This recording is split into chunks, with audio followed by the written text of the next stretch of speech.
Alrighty, it is Thursday, September 4th, and welcome back to First and Short, your first place to get short bits of college football and news analysis. For those who are new to the video, please subscribe. If you're not, we're on multiple platforms. We're on Apple Podcasts, Spotify, and YouTube, so don't forget to hit the subscribe button. My name is Aaron, and I'm here with my co-host. My name is Mashfik. What's up? Alrighty, and today we have a couple of things on the agenda we want to talk about. We want to talk about some of our final thoughts on week 1 of college football, games that happened after Saturday, and a couple more, talking points on the big games that happened last week. We also want to cover, week 2, what's to come, previewing that, and we want to talk about some of the freshmen to keep an eye on this season. With that being said, let's go ahead and jump into the final thoughts on week 1. So, Mashfik, let's talk about, South Carolina and Virginia Tech.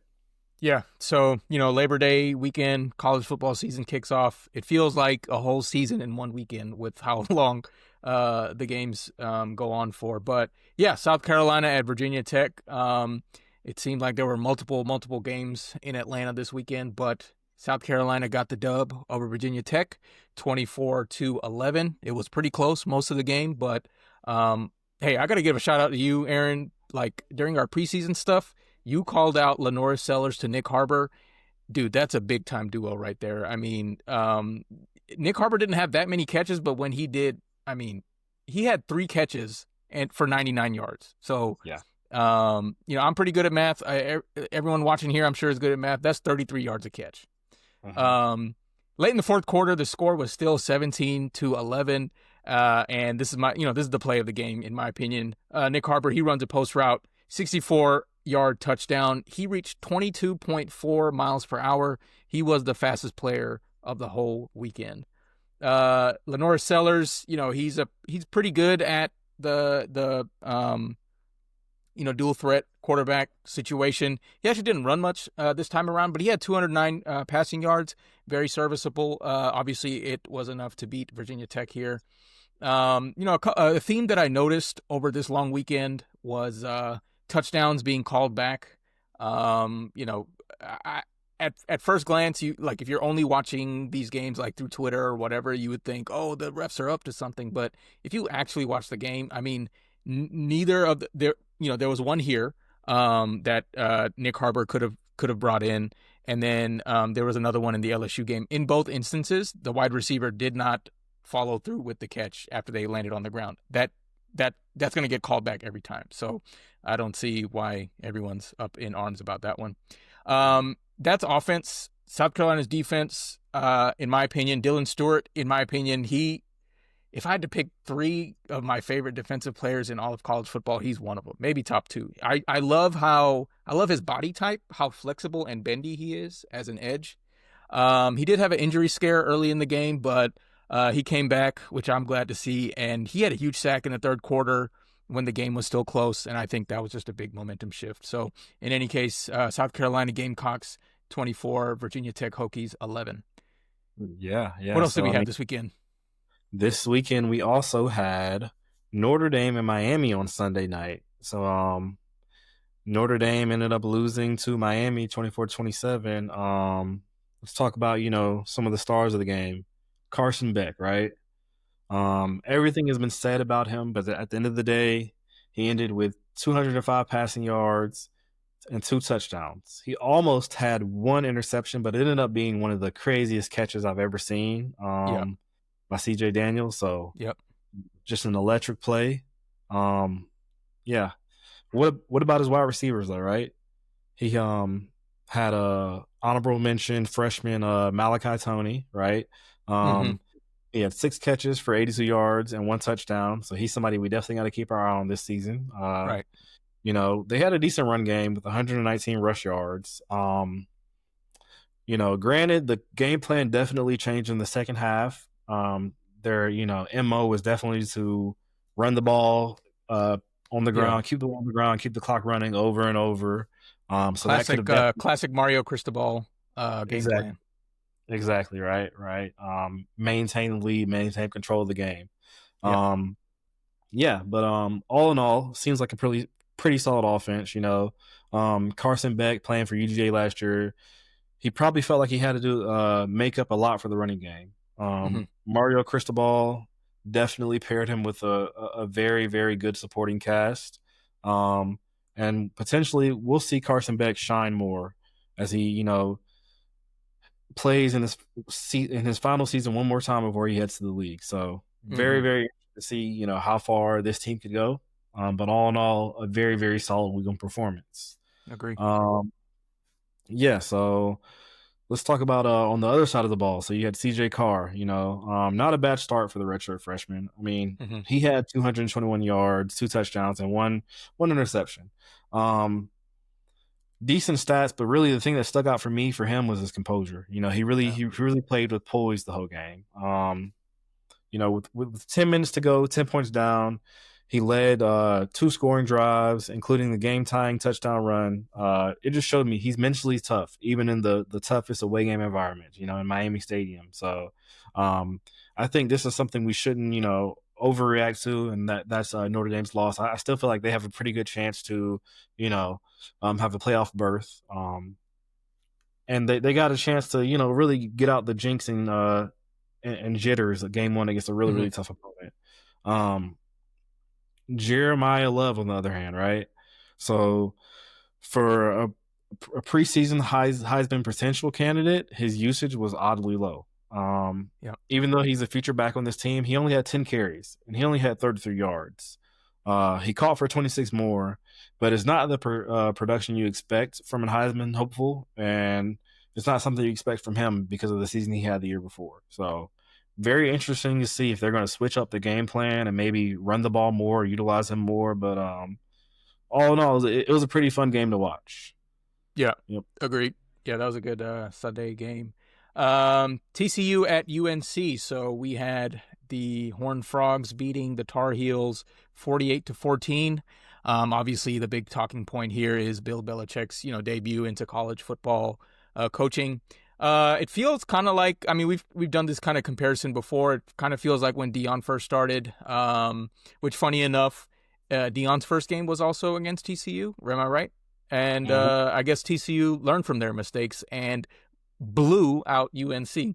So they started the game strong. UNC did. They scored on their opening drive.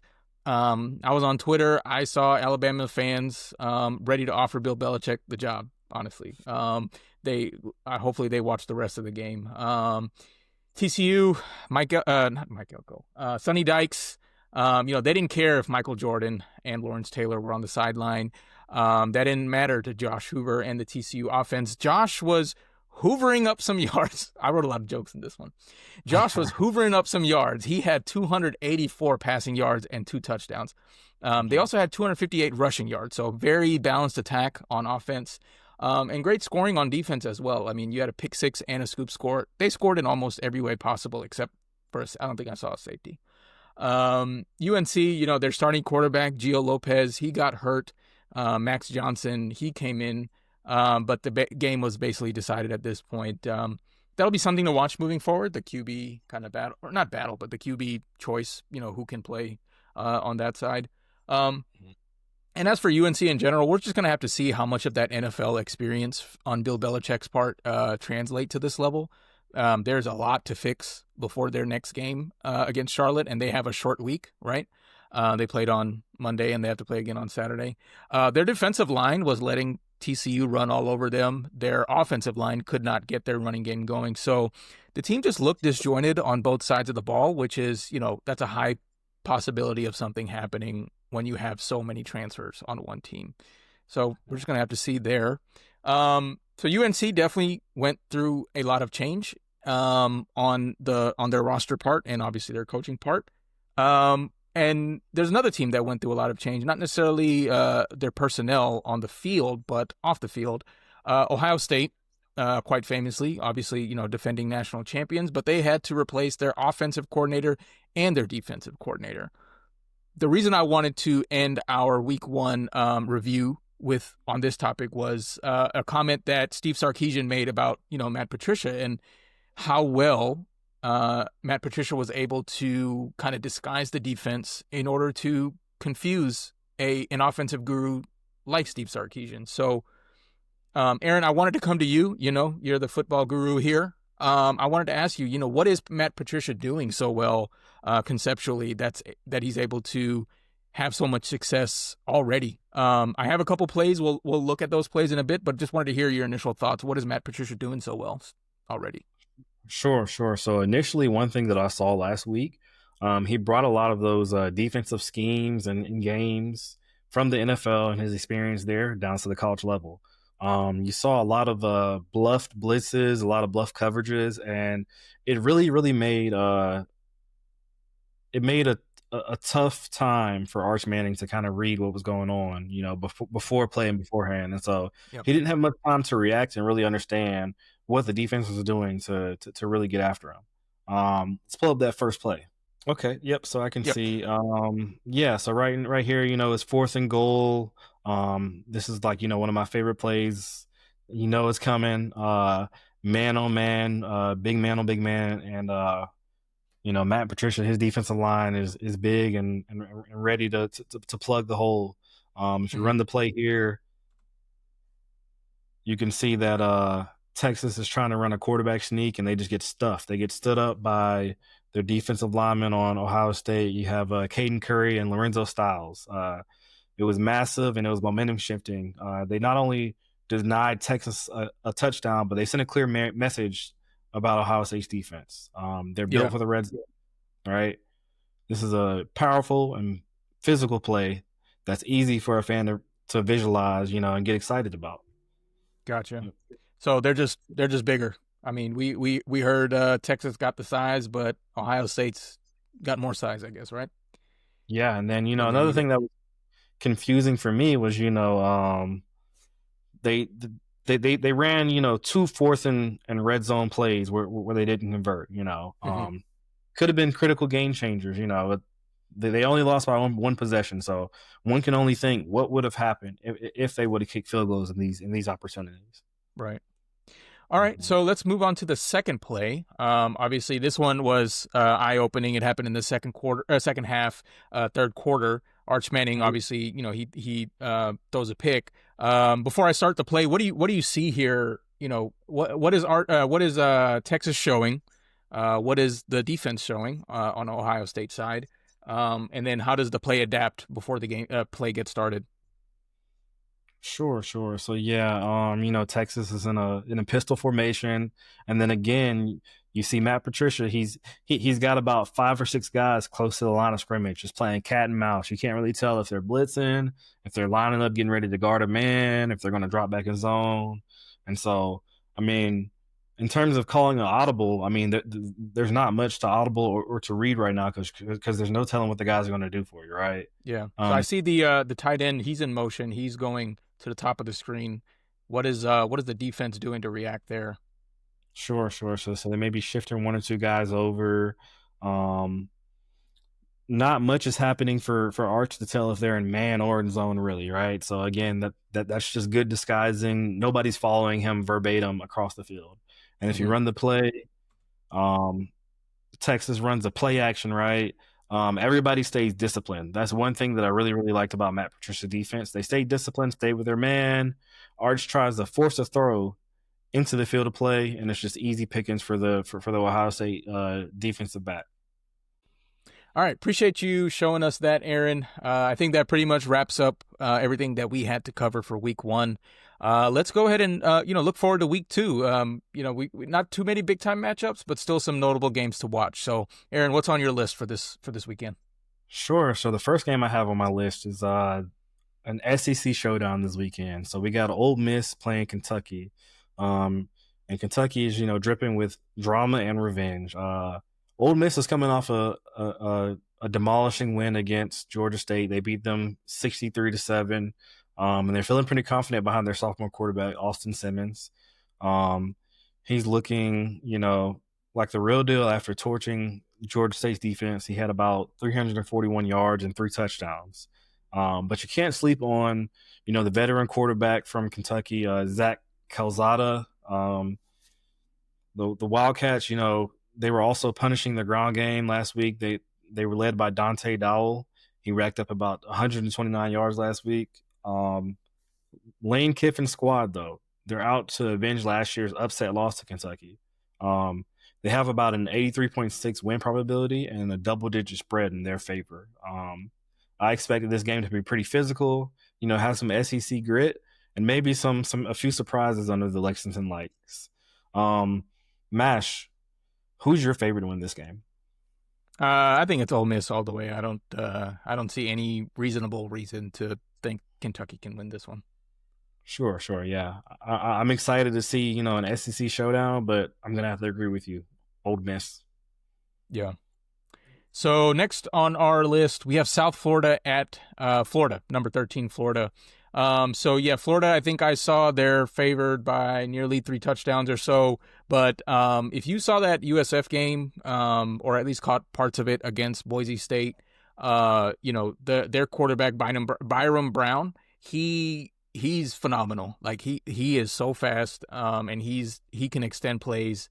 And if you give him a soft coverage, he will punish you. So, not to say that they're going to win. I think Florida will win. That'll be my pick. But the Gators, Florida, they look sharp in their season opener. DJ Lagway is DJ Lagway. I think he will show up.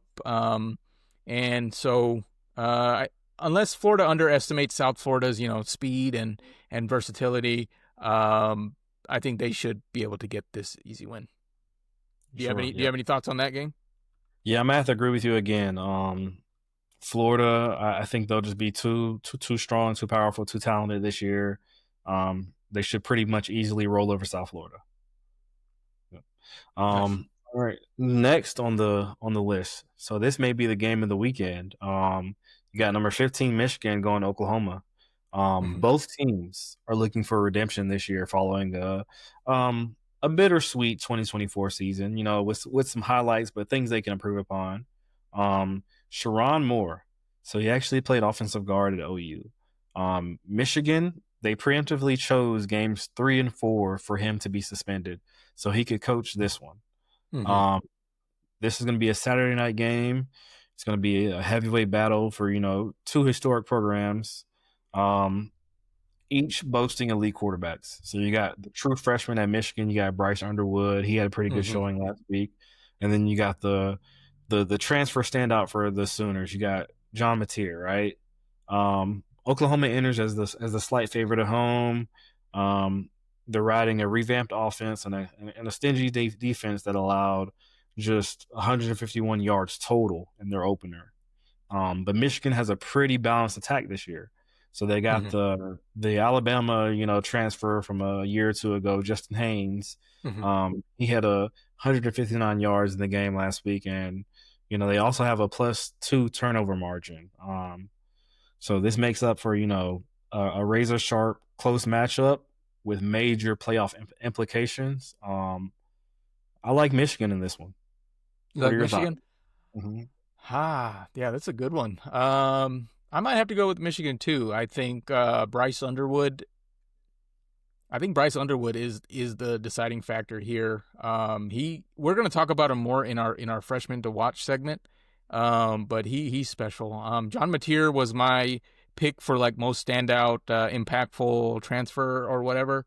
And he was okay week 1. Bryce Underwood is looking like the real deal.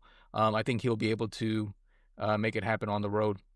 Our next game on this list, it's kind of a funny haha joke. ULM at Alabama, number 21 Alabama. Have you seen that many digits in front of Alabama before? So Alabama fans, listen, don't give up on the football season just yet. You haven't even entered into SEC play. This team and Kalen DeBoer, they definitely have a lot to clean up. Not just clean up, but like just, have more effort. But this season is still young and playoff is obviously still within reach.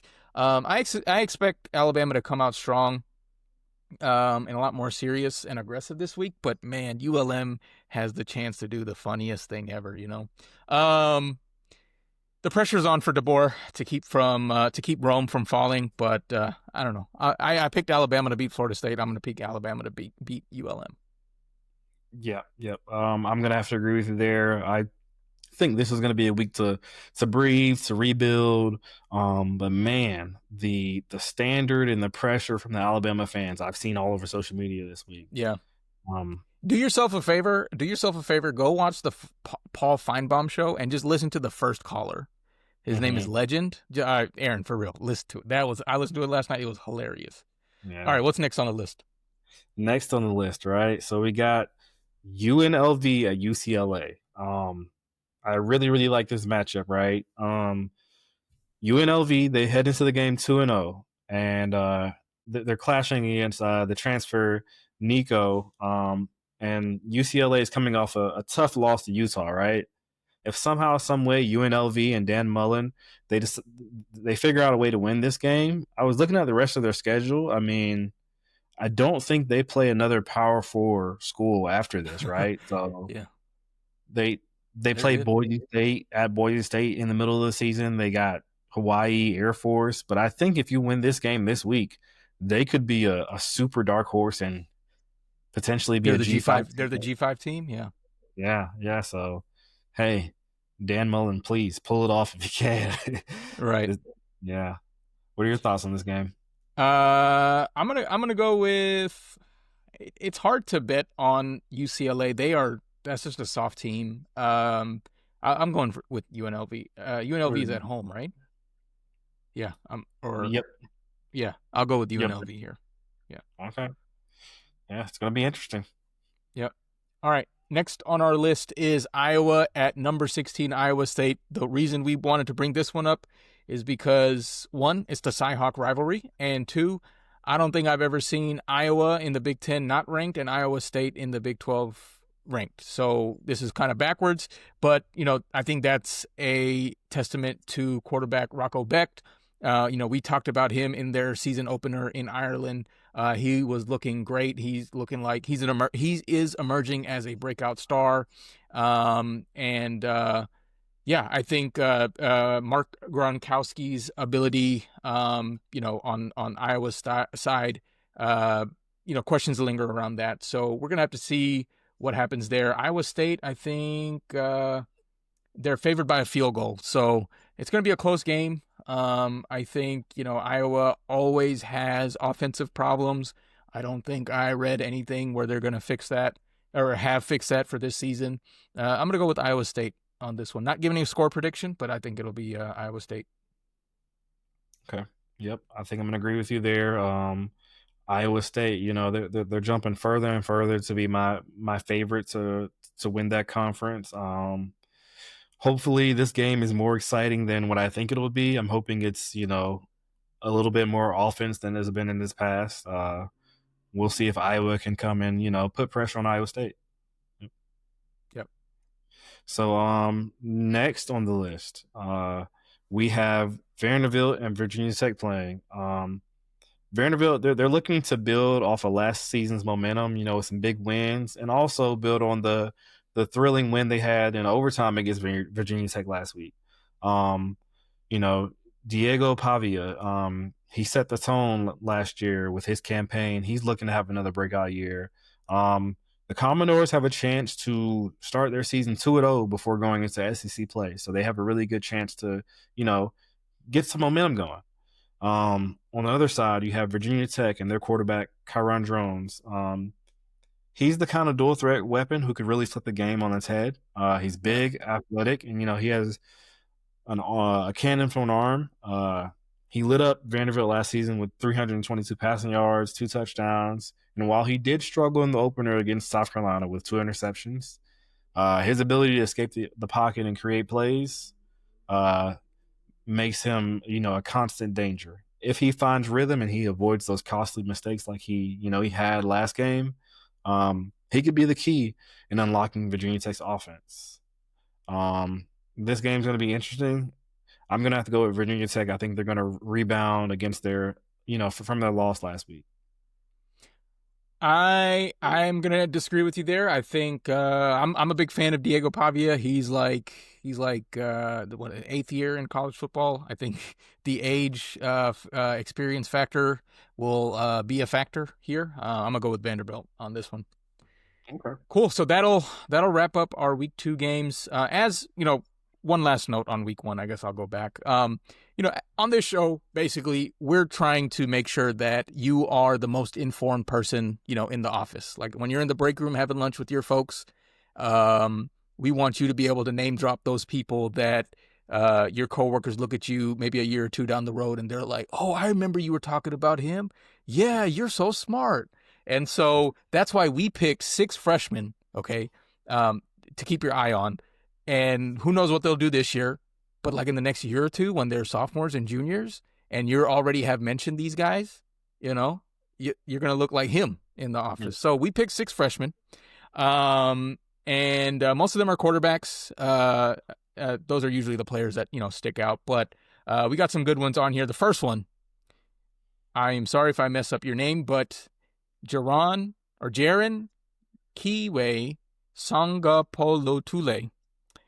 He's a Hawaiian, and there is a hidden N in his last name, just like Tua Tagovailoa had. So if we can learn Tua Tagovailoa's name, we can learn his name. Listen, he's a quarterback at Cal. He was committed to Oregon. He decommitted. I know so much about him because Georgia was kind of flirting with his recruitment for a little bit. He ended up not coming for an official visit. He landed at Cal. Is he going to stay there all of his years in college? I highly doubt it. But listen, he put on a clinic on the road against Oregon State. His PFF grade 95.1. It was the highest among all quarterbacks in the nation. All quarterbacks, not just freshmen. And he was crazy efficient. 234 yards, 3 touchdowns, 0 turnovers. He's left-handed. I feel like all Hawaiian quarterbacks are, but it was just so buttery smooth. I mean, that's what stuck out to me when I watched the highlights, but going back and actually looking at the stats, that's what stuck out. So make sure you keep an eye on him. The second one, we mentioned him probably every episode so far, Bryce Underwood. I mean, he was the highest rated recruit from last year, was supposed to go to LSU. Michigan threw the bag at him. His physicality and the way that he throws the ball looks like he's been there for years. There's so much pressure on him as a freshman, but I think he handled it like a veteran. He completed 21 of 31 passes for 251 yards and a touchdown in his debut. And I think, Michigan really needs this. They've been in the spotlight for all the wrong reasons. They're obviously, they didn't have a great year after their national championship run, although they did beat Ohio State. But if they can, let this year play out and then see what they can get next year in terms of wide receiver and running backs to help him, like that's going to be a special team. Who do you have in your radar, Aaron? Oh, sorry, there was one more. Malik Washington. He's a quarterback at Maryland, and he was actually named Big Ten Freshman of the Week. And so, Bryce Underwood is also in the Big Ten. So for him to be named, that is, pretty big. He set a new school record actually at Maryland for completions. He had 27 completions and he had 258 yards and 3 touchdowns. And so, again, he's going to be good. Is he going to stay at Maryland? Who knows? That doesn't seem like a program that keeps top talent. Could be a feeder for other programs, but if they can surround him with good talent, maybe that'll be a team to watch. All right, Aaron, now my bad, is your turn. Sure, yeah. So I got 3 guys on my list. First one, we got the running back from Ole Miss, Kwan Lacey, right? This is a name people need to know. He's a true freshman at running back that had an explosive debut for Lane Kiffin's offense. He had 108 yards rushing, 3 touchdowns, including a 42-yard score.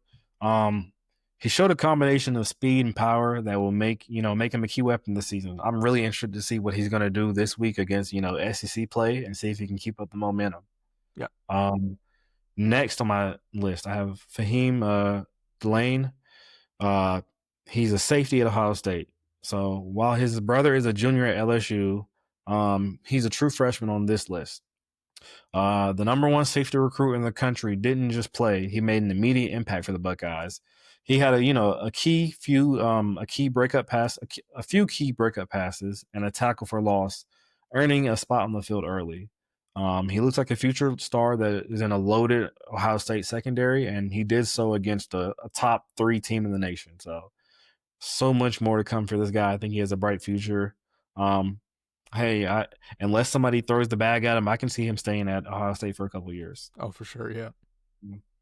And then lastly on my list, I have Bear Bockenmeyer from BYU, and all I can say about Bear is he played like an animal this weekend. Um, Yeah, nice. so yeah, interesting, statistic. He is the first true freshman to ever start a season opener for BYU. He's a crazy dual threat guy. He showed off his ability to throw and run this weekend. He had about 5 total touchdowns. 3 of them were passing and 2 were rushing. And then get this, he left the game at halftime. So he had an explosive half, not even a full game. Yeah. I'm really excited to see if he can keep that momentum up. But again, those are just 3 guys on my list who I think had great first weeks, and there's no telling what they can do this season. Nice. All righty. That pretty much wraps up this episode. Our next episode will be Sunday, and some of the things we'll cover on that episode will be, week 2 reaction from all the games that happened over the weekend, week 2 Saturday to see who had the saddest Saturday, and then lastly, we're going to cover post week 2 conference favorites. We'll have a little bit of a better idea of who's who and who's not who, and so we'll make our prediction on who our favorites are in each conference. Yep. Sounds good. All right, we appreciate you watching this episode of First and Short. We will catch you on Sunday.